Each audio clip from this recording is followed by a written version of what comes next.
So we are going to be taking a look at PowerPoint in this video. So log into your KL Schools Office 365, and from the home, you're going to click Start New, and we are going to go to Presentation with PowerPoint. Now the first thing I always want you to do is go up to the top and rename your presentation. Otherwise, you're going to end up with 500 PowerPoint presentations that just say presentation and you don't know what it is. So name it something that you're going to remember.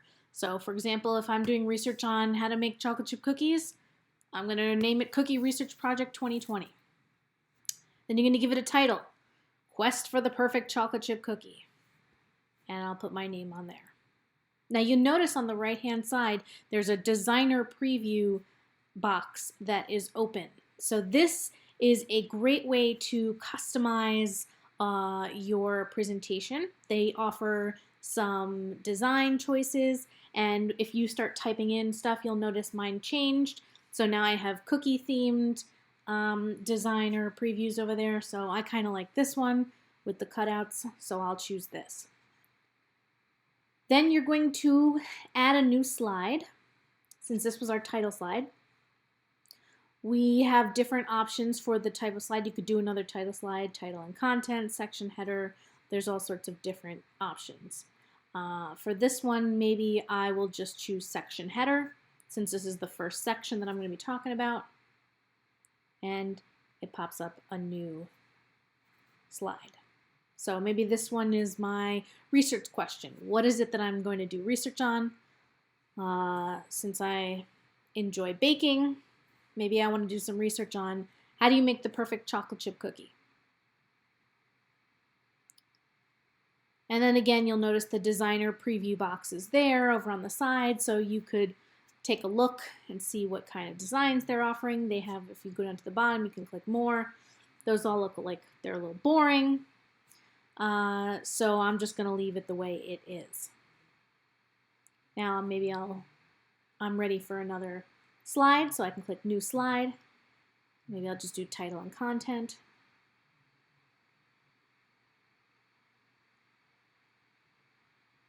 So at this point I can do my typing. So maybe my research project, I have a few different steps that I want to talk about or share. Step 1, step 2, step 3, etc. The nice thing about this slide is that it already comes with bulleted lists on there.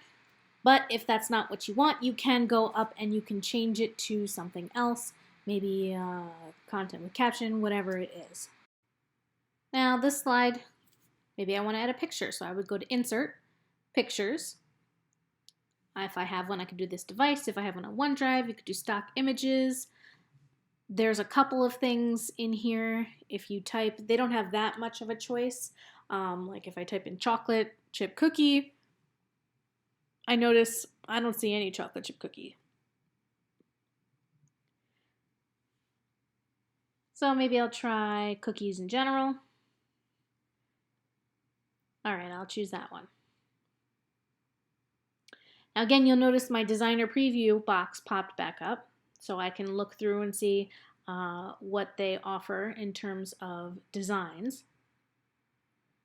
Maybe I like that layout. I can try it. Yeah, that looks good. I like that big picture over there on the right-hand side.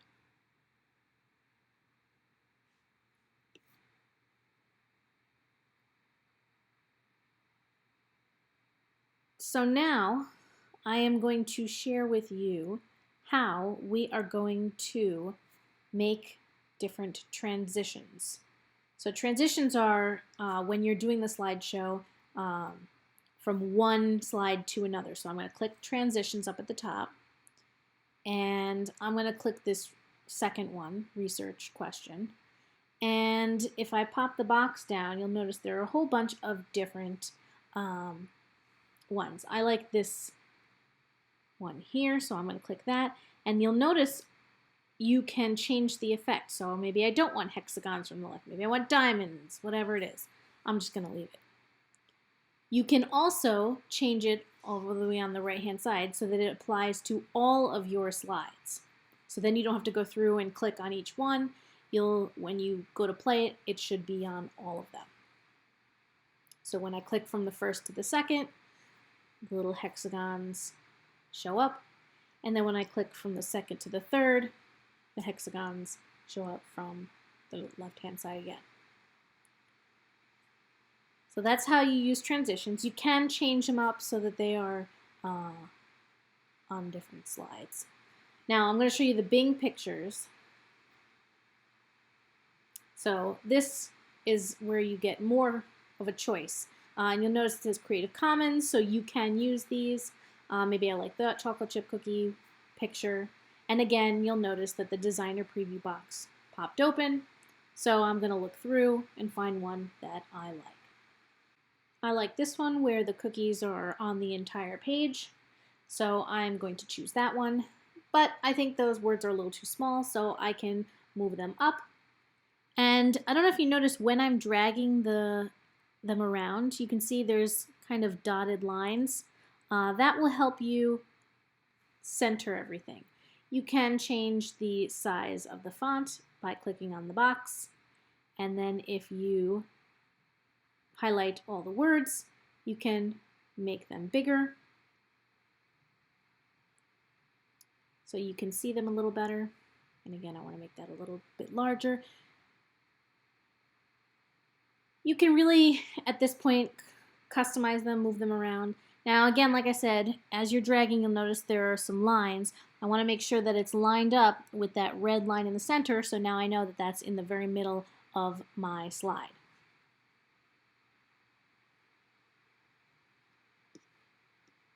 Now, at this point, maybe I'm ready to add some more slides. I've got my sort of outline for what I'm going to talk about, step 1, step 2, step 3 of the research process. So I can go back up and click New Slide, and maybe I'll just click Title and Content, add the slide, and maybe I'll talk about step 1 at this point, which could be researching cookie recipes. And then again, I can talk about, in a bulleted list or whatever it is, what I did to research my cookies. Now, if I like the layout of this particular slide and I want to make sure that I use the same sort of layout for step 2, I can right-click on the slide itself and I can duplicate that slide. So I have slide 1 and then I have my second slide, which are exactly the same, and I can change this. So this is step 2. And maybe step 2 was testing a few different cookie recipes. So then I can talk about that process. And then for step 3, maybe I want to do content with caption. So I can click Add Slide, and then here I can type step 3, and then I can talk about how I modified the recipe that I like the most to figure out what makes the perfect chocolate chip cookie. So I can do my title for this slide, and then in there I can talk about what I did during this phase of research.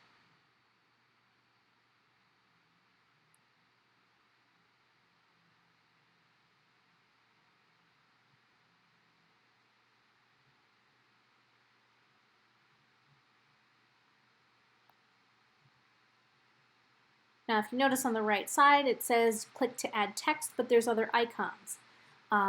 There's a few different things you can do here. So you could add a table. Insert a table, number of columns and rows. You can do what's called Smart Art, which if you click on it, this is a sort of graphic organizer that you can include. So this works for me because I can show you, okay, I modified using different flours. I tried almond flour. I tried coconut flour. I tried different types of sugars. I baked it at a different time and or temperature. I used less butter or more butter. I can't think of anything else.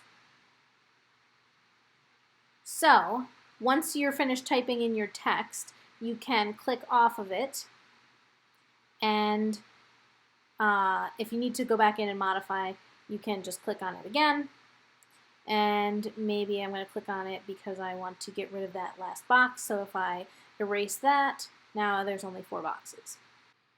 Now, I like the way that this layout looks for this particular modification step, but I did want to go back and show you the other things you can do with the little icons. So I'm going to go back and do a new slide, and I'm going to go back to that content with captions. So in addition to the smart art, there is also these little stickers or icons that you can put in there. There's tons of different ones you can choose from. There's even a cute little balloon animal there that you can insert. So on the bottom row, there's images from a computer, there's images that you can search, but you can also embed videos. So if you have a video from YouTube, you can get the URL for that and copy and paste it and insert it right into PowerPoint. Now, if you click on that middle icon, again, it goes back to those stock images. They don't really have that much, but it is nice that you can go in there and search for something like sugar or baking, and you can use images that you know are available right there for you. So I'm going to click on this one here of the hands rolling, even though I wouldn't actually roll out chocolate chip cookie dough. That is okay. And if I decide I don't like this particular layout, I can go up to the top and click slide layout, and I can change it if I want to, maybe to title and content, because I don't like it over on the left hand side. I'm going to add a new slide because I want to make sure at the end of my presentation I have a slide for my citations.